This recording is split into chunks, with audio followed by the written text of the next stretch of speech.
আমাদের আলিপুরদুয়ার যে parade ground সেটা আমাদের গোটা আলিপুরদুয়ার এবং ডুয়ার্সবাসীর কাছে গর্ব। এত বড় একটা সবুজ মাঠ, এবং সবাই এটা বলে যে আমাদের পশ্চিমবঙ্গে ব্রিগেড গ্রাউন্ডের পরেই এত বড় সবুজ মাঠ আলিপুরদুয়ার জেলায় আছে। সেই প্যারেড গ্রাউন্ডে গত 29শে মে প্রধানমন্ত্রীর একটা সভা ছিল।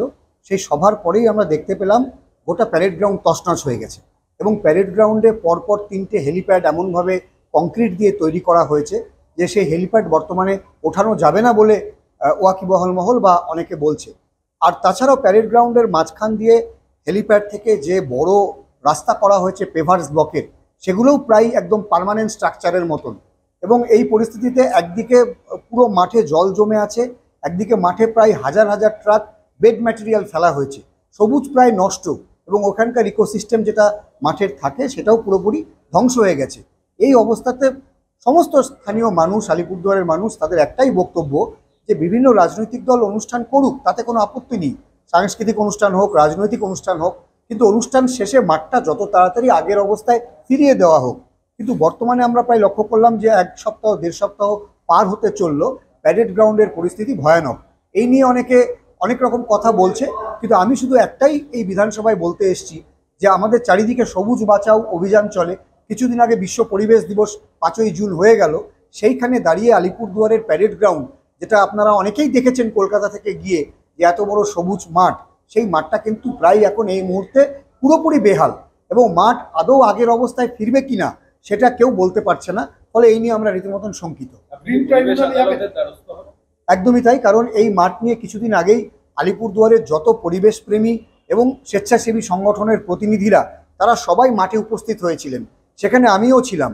সমস্ত মানুষের এবং সমস্ত এনজিওদের বক্তব্য যে এই মাঠকে আগামী দিনে এর সবুজকে সুরক্ষিত রাখতে হলে নিশ্চিতভাবে গ্রিন ট্রাইব্যুনাল বা পরিবেশ আদালতের দ্বারস্থ হওয়া প্রয়োজন।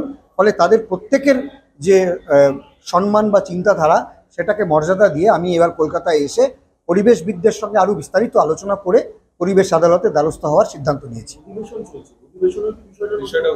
নিশ্চিতভাবে অধিবেশনে এই বিষয়টি তুলব, কারণ এটা অত্যন্ত গুরুত্বপূর্ণ বিষয়। এটা একটা ইকোলজিকে, মানে বাস্তুতন্ত্রকে বাঁচানোর বিষয়। আজকে যে কোনো জরুরি প্রয়োজনে সরকারি বেসরকারি অনুষ্ঠান হলেও মাঠ পূর্বের অবস্থায় ফিরবে কিনা বা মাঠের সবুজ রক্ষা হবে কিনা, এটা একটা অত্যন্ত গুরুত্বপূর্ণ বিষয়। ফলে এটাকে নিশ্চিতভাবে বিধানসভায় এবার তুলে ধরার চেষ্টা করব। আগামীকাল মুখ্যমন্ত্রী আসবেন, মুখ্যমন্ত্রীকে জানাবেন? মুখ্যমন্ত্রীও আলিপুরদুয়ারে সফর করার কথা রয়েছে। মুখ্যমন্ত্রীকে ইতিমধ্যে আমরা ওই মাঠের যা পরিস্থিতি সেটা জানানোর চেষ্টা করেছি। আমার ধারণা তিনি এই নিয়ে অবহিত আছেন, এবং এটাও বিধানসভাতে সুযোগ হলে জানানোর চেষ্টা করব। আমাদের আলিপুরদুয়ার যে প্যারেড গ্রাউন্ড সেটা আমাদের গোটা আলিপুরদুয়ার এবং ডুয়ার্সবাসীর কাছে গর্ব। এত বড় একটা সবুজ মাঠ, এবং সবাই এটা বলে যে আমাদের পশ্চিমবঙ্গে ব্রিগেড গ্রাউন্ডের পরেই এত বড় সবুজ মাঠ আলিপুরদুয়ার জেলায় আছে। সেই প্যারেড গ্রাউন্ডে গত 29শে মে প্রধানমন্ত্রীর একটা সভা ছিল। সেই সভার পরেই আমরা দেখতে পেলাম গোটা প্যারেড গ্রাউন্ড তছনছ হয়ে গেছে, এবং প্যারেড গ্রাউন্ডে পরপর 3টে হেলিপ্যাড এমনভাবে কংক্রিট দিয়ে তৈরি করা হয়েছে যে সেই হেলিপ্যাড বর্তমানে ওঠানো যাবে না বলে ওয়াকিবহাল মহল বা অনেকে বলছে। আর তাছাড়াও প্যারেড গ্রাউন্ডের মাঝখান দিয়ে হেলিপ্যাড থেকে যে বড় রাস্তা করা হয়েছে পেভার্স ব্লকের, সেগুলোও প্রায় একদম পার্মানেন্ট স্ট্রাকচারের মতন। এবং এই পরিস্থিতিতে একদিকে পুরো মাঠে জল জমে আছে, একদিকে মাঠে প্রায় হাজার হাজার ট্রাক বেড ম্যাটেরিয়াল ফেলা হয়েছে, সবুজ প্রায় নষ্ট, এবং ওখানকার ইকোসিস্টেম যেটা মাঠের থাকে সেটাও পুরোপুরি ধ্বংস হয়ে গেছে। এই অবস্থাতে সমস্ত স্থানীয় মানুষ, আলিপুরদুয়ারের মানুষ, তাদের একটাই বক্তব্য যে বিভিন্ন রাজনৈতিক দল অনুষ্ঠান করুক, তাতে কোনো আপত্তি নেই, সাংস্কৃতিক অনুষ্ঠান হোক, রাজনৈতিক অনুষ্ঠান হোক, কিন্তু অনুষ্ঠান শেষে মাঠটা যত তাড়াতাড়ি আগের অবস্থায় ফিরিয়ে দেওয়া হোক। কিন্তু বর্তমানে আমরা প্রায় লক্ষ্য করলাম যে 1 সপ্তাহ 1.5 সপ্তাহ পার হতে চললো, প্যারেড গ্রাউন্ডের পরিস্থিতি ভয়ানক। এই নিয়ে অনেকে অনেক রকম কথা বলছে, কিন্তু আমি শুধু একটাই এই বিধানসভায় বলতে এসেছি যে আমাদের চারিদিকে সবুজ বাঁচাও অভিযান চলে।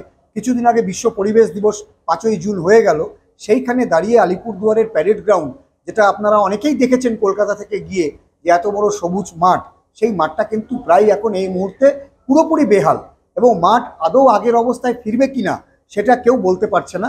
ফলে এই নিয়ে আমরা রীতিমতন শঙ্কিত। একদমই তাই, কারণ এই মাঠ নিয়ে কিছুদিন আগেই আলিপুরদুয়ারের যত পরিবেশপ্রেমী এবং স্বেচ্ছাসেবী সংগঠনের প্রতিনিধিরা, তারা সবাই মাঠে উপস্থিত হয়েছিলেন, সেখানে আমিও ছিলাম। সমস্ত মানুষের এবং সমস্ত এনজিওদের বক্তব্য যে এই মাঠকে আগামী দিনে এর সবুজকে সুরক্ষিত রাখতে হলে নিশ্চিতভাবে গ্রিন ট্রাইব্যুনাল বা পরিবেশ আদালতের দ্বারস্থ হওয়া প্রয়োজন। ফলে তাদের প্রত্যেকের যে সম্মান বা চিন্তাধারা সেটাকে মর্যাদা দিয়ে আমি এবার কলকাতায় এসে পরিবেশবিদদের সঙ্গে আরও বিস্তারিত আলোচনা করে পরিবেশ আদালতের দ্বারস্থ হওয়ার সিদ্ধান্ত নিয়েছি। নিশ্চিতভাবে অধিবেশনে এই বিষয়টি তুলব, কারণ এটা অত্যন্ত গুরুত্বপূর্ণ বিষয়। এটা একটা ইকোলজিকে মানে বাস্তুতন্ত্রকে বাঁচানোর বিষয়। আজকে যে কোনো জরুরি প্রয়োজনে সরকারি বেসরকারি অনুষ্ঠান হলেও মাঠ পূর্বের অবস্থায় ফিরবে কিনা বা মাঠের সবুজ রক্ষা হবে কিনা, এটা একটা অত্যন্ত গুরুত্বপূর্ণ বিষয়। ফলে এটাকে নিশ্চিতভাবে আমি বিধানসভায় এবার তুলে ধরার চেষ্টা করব। আগামীকাল মুখ্যমন্ত্রী আসবেন, মুখ্যমন্ত্রীকে জানাবেন। মুখ্যমন্ত্রীও আলিপুরদুয়ারে সফর করার কথা রয়েছে। মুখ্যমন্ত্রীকে ইতিমধ্যে আমরা ওই মাঠের যা পরিস্থিতি সেটা জানানোর চেষ্টা করেছি। আমার ধারণা তিনি এই নিয়ে অবহিত আছেন এবং এটাও বিধানসভাতে সুযোগ হলে জানানোর চেষ্টা করব। আমাদের আলিপুরদুয়ার যে প্যারেড গ্রাউন্ড সেটা আমাদের গোটা আলিপুরদুয়ার এবং ডুয়ার্সবাসীর কাছে গর্ব। এত বড় একটা সবুজ মাঠ, এবং সবাই এটা বলে যে আমাদের পশ্চিমবঙ্গে ব্রিগেড গ্রাউন্ডের পরেই এত বড় সবুজ মাঠ আলিপুরদুয়ার জেলায় আছে। সেই প্যারেড গ্রাউন্ডে গত 29শে মে প্রধানমন্ত্রীর একটা সভা ছিল। সেই সভার পরেই আমরা দেখতে পেলাম গোটা প্যারেড গ্রাউন্ড তছনছ হয়ে গেছে, এবং প্যারেড গ্রাউন্ডে পরপর 3টে হেলিপ্যাড এমনভাবে কংক্রিট দিয়ে তৈরি করা হয়েছে যে সেই হেলিপ্যাড বর্তমানে ওঠানো যাবে না বলে ওয়াকিবহাল মহল বা অনেকে বলছে। আর তাছাড়াও প্যারেড গ্রাউন্ডের মাঝখান দিয়ে হেলিপ্যাড থেকে যে বড় রাস্তা করা হয়েছে পেভার্স ব্লকের, সেগুলোও প্রায় একদম পার্মানেন্ট স্ট্রাকচারের মতন। এবং এই পরিস্থিতিতে একদিকে পুরো মাঠে জল জমে আছে, একদিকে মাঠে প্রায় হাজার হাজার ট্রাক বেড ম্যাটেরিয়াল ফেলা হয়েছে, সবুজ প্রায় নষ্ট, এবং ওখানকার ইকোসিস্টেম যেটা মাঠের থাকে সেটাও পুরোপুরি ধ্বংস হয়ে গেছে। এই অবস্থাতে সমস্ত স্থানীয় মানুষ, আলিপুরদুয়ারের মানুষ, তাদের একটাই বক্তব্য যে বিভিন্ন রাজনৈতিক দল অনুষ্ঠান করুক, তাতে কোনো আপত্তি নেই, সাংস্কৃতিক অনুষ্ঠান হোক, রাজনৈতিক অনুষ্ঠান হোক, কিন্তু অনুষ্ঠান শেষে মাঠটা যত তাড়াতাড়ি আগের অবস্থায় ফিরিয়ে দেওয়া হোক। কিন্তু বর্তমানে আমরা প্রায় লক্ষ্য করলাম যে 1 সপ্তাহ 1.5 সপ্তাহ পার হতে চললো, প্যারেড গ্রাউন্ডের পরিস্থিতি ভয়ানক। এই নিয়ে অনেকে অনেক রকম কথা বলছে, কিন্তু আমি শুধু একটাই এই বিধানসভায় বলতে এসেছি যে আমাদের চারিদিকে সবুজ বাঁচাও অভিযান চলে। কিছুদিন আগে বিশ্ব পরিবেশ দিবস 5ই জুন হয়ে গেল, সেইখানে দাঁড়িয়ে আলিপুরদুয়ারের প্যারেড গ্রাউন্ড, যেটা আপনারা অনেকেই দেখেছেন কলকাতা থেকে গিয়ে, যে এত বড় সবুজ মাঠ, সেই মাঠটা কিন্তু প্রায় এখন এই মুহূর্তে পুরোপুরি বেহাল, এবং মাঠ আদৌ আগের অবস্থায় ফিরবে কিনা সেটা কেউ বলতে পারছে না। ফলে এই নিয়ে আমরা রীতিমতন শঙ্কিত। একদমই তাই, কারণ এই মাঠ নিয়ে কিছুদিন আগেই আলিপুরদুয়ারের যত পরিবেশপ্রেমী এবং স্বেচ্ছাসেবী সংগঠনের প্রতিনিধিরা, তারা সবাই মাঠে উপস্থিত হয়েছিলেন, সেখানে আমিও ছিলাম। সমস্ত মানুষের এবং সমস্ত এনজিওদের বক্তব্য যে এই মাঠকে আগামী দিনে এর সবুজকে সুরক্ষিত রাখতে হলে নিশ্চিতভাবে গ্রিন ট্রাইব্যুনাল বা পরিবেশ আদালতের দ্বারস্থ হওয়া প্রয়োজন। ফলে তাদের প্রত্যেকের